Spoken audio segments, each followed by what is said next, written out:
At some point or another, you have seen a live content creator. Whether you knew they were live because of their constantly moving chat, or maybe you follow their content, you have probably had interactions with them one way or another. One of my first interactions with live content was through one of my old friends. He was a streamer, and me and another friend used to be his viewers. Before this, I never really liked live content. My logic for not liking this content was that they would always lack the quality of content found on YouTube, simply due to it being live. As a kid, I always asked myself, why would someone give up high quality YouTube content for low quality Twitch content? So the question still stands, why would someone watch live content?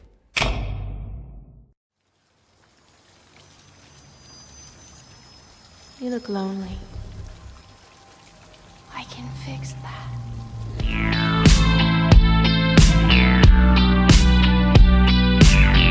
The relation between the content creators and the viewers online has never been a simple one. Websites like Twitch and YouTube are populated by normal people, just like you. This causes the viewer to feel closer to the creator, which is a double-edged sword. On one hand, it will create a loyal fanbase that will support your content no matter what you upload. On the other hand, the people watching your videos form a relationship with you in their heads. Did you hear that? Yeah, I'm talking to you, unnamed person behind the screen. I am Jax. My real name is Jacob, and I will be next month. Do you feel like we're closer? Do you feel like I'm your friend? Well, that's the thing. Since I'm just one person and I'm not one of those YouTubers who uses we when referring to their channel, you automatically feel closer to me. But that's not entirely true, is it? You understand that the Jax talking in this video is an idealized Jax, one that wouldn't make mistakes while speaking, because he edits those parts out. Now, what if I couldn't do that? What if my videos were just a look at my day-to-day life, with me constantly breaking the fourth wall to talk to you personally about my day and my future plans? I may stutter and forget my train of thought, and you get to see that all happen. In that scenario, wouldn't you say you know more about me? Live content is the perfect place for parasocial relationships. You don't see your favorite creators' content, but rather you see them. In fact, you see them for them. The term comfort streamer is a great example of this. You don't watch comfort streamers for their content, you watch them just to be with them. No matter what your comfort streamer does, you don't watch them for their activity, but how they make you feel. Now don't get the wrong idea, I'm not saying all people with a comfort streamer are in a parasocial relationship. But hey, I'm just saying, if you rely on someone else to make you happy, I'm also not saying that Twitch is the only platform with parasocial relationships. Obviously, any social media platform has its own parasocial relationships. It's just that the people on Twitch are much more prone to it. A platform where you interact with your favorite creators and they get to respond back is the perfect place for this illusion of friendship. One of my favorite activities while watching a live creator is reading the chat.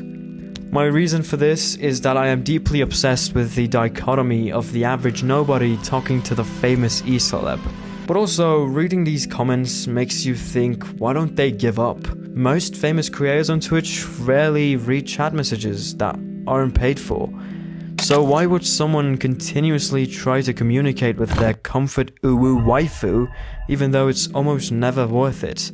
You spend 2 hours typing tirelessly and finally the creator sees one of your messages and gives you a 2-worded reply.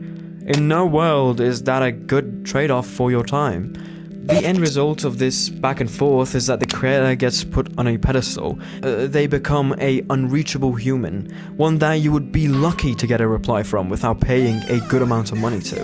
But really, that's the point. The only thing that justifies watching live content is the interaction. Here's an example. You can watch me play a game for 4 hours on Twitch with several funny moments that altogether would be around 20 minutes. Or you can watch a 20-minute video on YouTube where I handpicked the funny moments and don't waste your time. At face value with nothing added, this is an obvious choice. However, now add the live chat and you have people that are willing to waste 4 hours of their life for you. Now, this doesn't mean that chat interaction is always bad and always unhealthy. For example, darkviperau has these chaos streams where the chat affects the game, which is great and healthy. But in most cases, the chat is simply a bunch of people talking at different wavelengths. Some trying to be funny, some helpful, and some just asking incredibly personal questions. Stop it, Timmy. I'm not gonna show you my feet. Most of live creators' income is through donations, which are usually the straw that breaks the camel's back. We have already discussed how many of these people have no problem spending hours on their favorite creator, but as soon as they spend something as tangible and as physical as money, they feel like the creator owes them something. That's why people clown on Pokemon's tier 3 subs. They are these pathetic losers who think by paying ludicrous amounts of money for practically nothing but some emojis, they will get closer to Pokemon. I personally do not stream, and I'm not specifically planning to do so anytime soon. However, I am aware of how profitable it is and no doubt might someday get into it. But in my personal opinion, donations are a waste of your money. If you want to support your favorite creator, buy merch. But do not pay top dollar for some emojis that you won't even be using in chat. Because at least when you buy merch, you get something in return, something physical, something you can sell down the line. But with emojis, well, you get nothing. I wish I knew you wanted me, I wish I knew.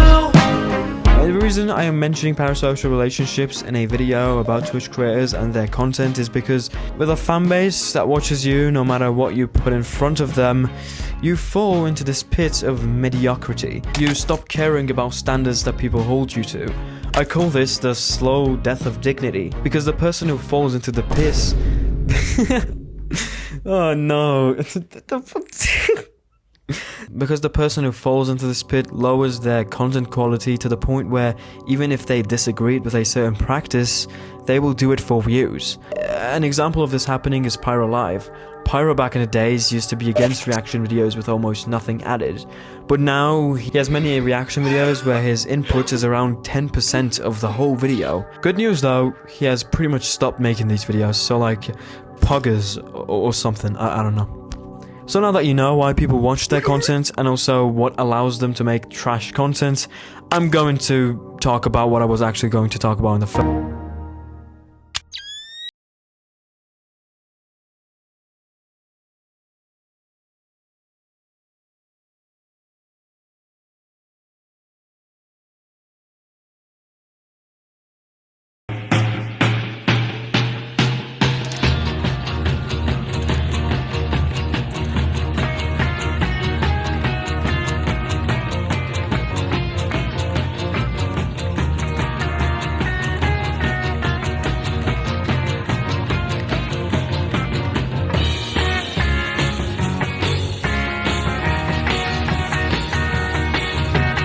I've constantly heard this notion that getting big on Twitch is much harder than getting big on YouTube, and I've always assumed this to be true. While I'm not sure how the Twitch algorithm works, it certainly isn't as well made or as polished as YouTube's algorithm. And of course, it would be impossible to reach the top with so many streamers hogging all the viewers to themselves due to their vast experience and creativity. But we'll get to that later. For now, it seems like being a small streamer and wanting to make it big is almost impossible and requires some sort of Christmas miracle. No. Now in these situations, people go one of two routes. One where the person tries their best for years and after a couple years, they become very well known and respected. Or the plants method. It took me about 3 minutes total to open the just chatting category and find a whole bunch of T streamers. T streamers are basically people whose entire personality is based around how well they can be a cam girl without being a cam girl. And they have some very obvious tells. They wear skimpy clothes, their webcams are bigger than their gameplay footage, they're constantly in a position that is most definitely not comfortable, but it looks good for the camera, and of course, the most important tell, they are not entertaining. And so, more often than not, they just act cute whilst putting in minimum effort to make what they're presenting entertaining. As in, you would not be able to turn one of their 4-hour streams into a 5-minute highlight clip because there are no special moments where the content becomes any good. Now, that's not to say that anyone who wears skimpy clothes is a bob streamer, but if what they wear is the highlight of the stream, then yeah, they're a booba streamer for sure. By the way, I'm not here to say how wrong it is for this content to exist on a website that's mainly populated by children. Actually, I'm here to criticize the content. And well, the content is terrible. People sometimes like to be like, well, I don't see anything wrong with it, slay queen. But really, this content is worth nobody's time. If you're looking for gaming content, there are better creators on both Twitch and YouTube who make content they actually care about. If you're looking for explicit videos, I'm sure I don't need to redirect you to other websites. Point is, this content fails to achieve both of its only 2 goals. Another branch of these bop streamers are the nothing streamers. As the name suggests, they do nothing in their streams, usually being asleep. But Jax, why would anybody watch someone else sleep? Shut up. Wait. You're actually right this time.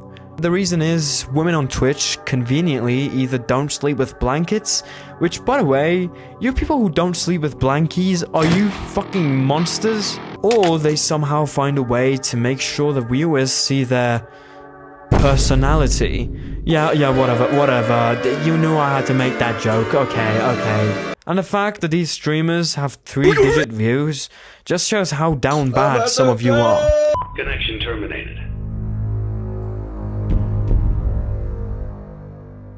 Now for the big guns. I didn't clickbait this video.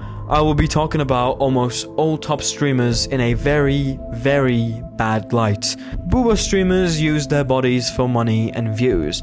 Now, this is by no means good or creative content, and no one should be celebrated for this content because they're not doing anything special.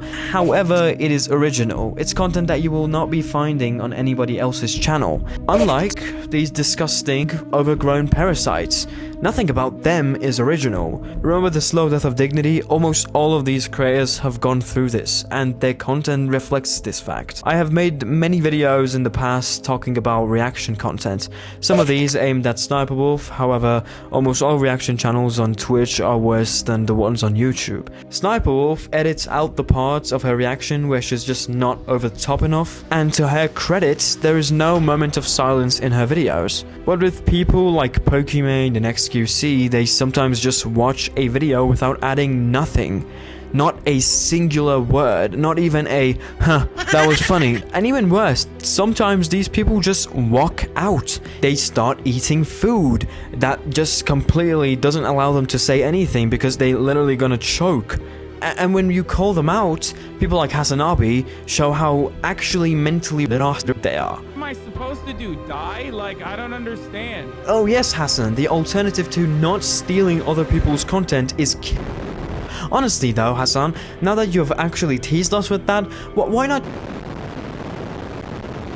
Now, the worst example of reaction content I've seen lately has been Atrioc reacting to House MD. I don't care if this guy bought the rights to stream House MD for millions of dollars, which I don't know if he did or not, but I don't care. Because adding his webcam in the corner doesn't make the watching experience any more informative or entertaining. It actively takes away from it. And the people watching him are either here for House, or they're just lonely and have no friends. So the question is, why would anybody stoop so low? Because personally, I could never become a reaction YouTuber, where I just watch a video and every now and then make random noises to let YouTube know this is transformative. I honestly think making that style of content would be annoying for me. I want you guys to imagine making this content. Imagine you being known for being in the corner of the screen watching a video. To me, that's like the most pathetic content a creator can make.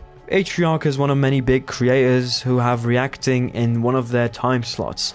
Honorable mentions will go to Hasanabi, the mentally handicapped man-child who needs his mommy waifu for his chicky wiki because when his mommy's not around, he has to leave the room to make chicken. Always in the middle of my day when my mom isn't there to cook the chicken for me. Boo-hoo, Hassan, boo-hoo. And of course, our favorite person, XQC, which is perhaps the most intelligent Twitch reactor, standing at a strong 5 IQ points. Well, Jax, why would anybody watch these awful people?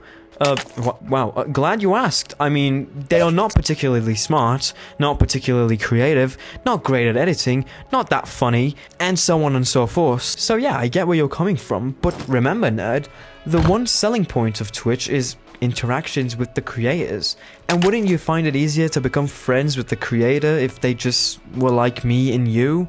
You know, they're not that smart, so they won't intimidate your intelligence. They're not creative, sure, but they steal other people's content. Those other people are creative and make up for it. And who needs editing? They just use the money they made off of stealing content to pay an editor. And not being funny. But Jax, isn't humor so— Shut the f— No, nerd. Don't ruin this, nerd. I thought our relationship was starting to grow. But hey, there's another reason for people watching these live streamers. And that is the fact that they just have amazing content. Yeah, I said it, nerd. But Jax, you just spent time telling us how that's not the case. Yeah, they don't make great content. You see, when you react to a video someone put $3,000 and 3 months into— yeah, that's the best video it can be, and you reacting to it makes it so by proxy you have made a great piece of content. And while yes, this does hurt the creator of the video, it also entertains your audience. Yay! You get to get thousands of dollars for stealing other people's hard works. Because you're a pathetic slime who deserves nothing more than to burn in the depths of hell. The lesson we learn is that all farms have bad apples. But the good farms don't put their bad apples on shelves to show them off. Now on YouTube, the voices of smaller creators is more heard, and the big creators can't easily get away with this without getting some level of backlash.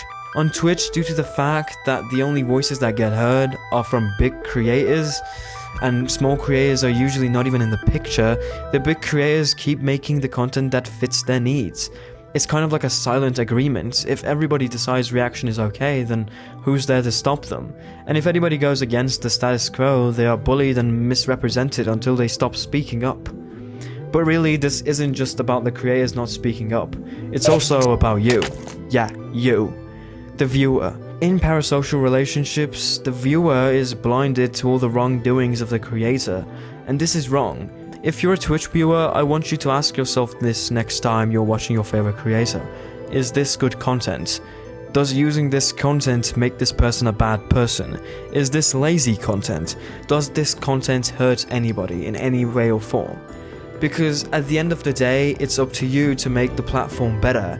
And if any of these questions come up as yes, then maybe reconsider what you think about your content creator. Maybe they're not as good as they say they are. Anyways, yeah, that's basically it. Thank you for watching, and don't forget...